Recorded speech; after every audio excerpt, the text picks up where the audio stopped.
This means that for us and other planets in the same situation, nature turned off the light. All we see of our universe is like an X-ray. We see only the skeleton of what's actually there. The very little that we do get to see is only to help us understand our current situation and to help us realize that our planet is part of a system within a system within a system that is infinite. If nature wasn't showing us this X-ray of the universe, helping us see through the crust of the Milky Way, we could never understand this principle that each person is an individual that is comprised of many smaller individuals, and at the same time this person together with other individuals of its size make up a bigger individual, increasing and decreasing infinitely. Each person has a brain full of brain cells, but at the same time, this same person is also a brain cell in somebody else's brain. The next step is understanding how much longer our planet has to be inside the womb. We are really tiny and move really fast compared to our planet, so 9 months for us is not 9 months for our planet, because we get to cover more ground in the meantime. So for us, it feels a lot longer, and it has. Thousands of years for us is only 8.5 months for our planet. And how do we know that it's 8.5 months?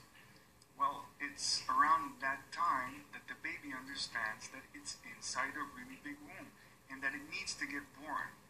We know this because the baby does something very specific to let everyone know, hey, I'm just inside a really big womb. I really need to get out of here.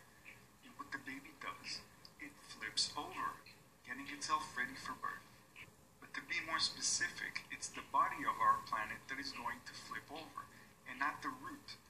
There is a woman somewhere on the surface of the Milky Way, and in her womb she holds the body that is connected to our planet, which is just the root. The whole point of having a body that moves around on the surface is so the root doesn't have to. So it's hard to say how we will experience this flip that our baby planet will go through. And remembering that our planet's time is slower than ours, a flip that would otherwise only take a moment would feel a lot longer for us. What the flip represents for us is the end of this cycle, and the beginning of the last cycle, which is the 2 weeks the baby has left before it leaves the womb. Each cycle follows the map of the brain, starting at the point of birth and going through the right side of the brain until the point where the right side and the left side meet, which is the point of puberty, and then continuing through the left side of the brain until it reaches the point of death/rebirth, completing the previous cycle and going on to a new cycle. This is how nature works on all levels, including our own. In our lives, we are born, we go through the right side of the brain, or in other words, being a child.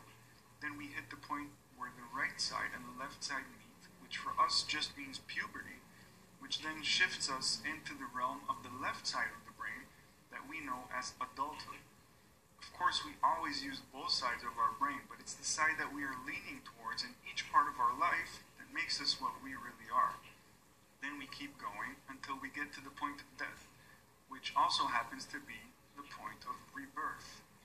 This is true for us, and true for our planet as well, and so each cycle of the building of our planet's brain follows the same pattern, each cycle representing a different layer in the brain of the fetus. Inside the womb, the brain is formed, one layer on top of another layer, on top of another layer, until the brain is ready and the baby realizes it needs to get born. Each layer that is made inside the brain is a different cycle for the brain cells of that fetus. The cycle of the dinosaurs, for example, is the lizard part of our planet's brain. We also have this lizard layer in our brain, which was formed when we were inside the womb.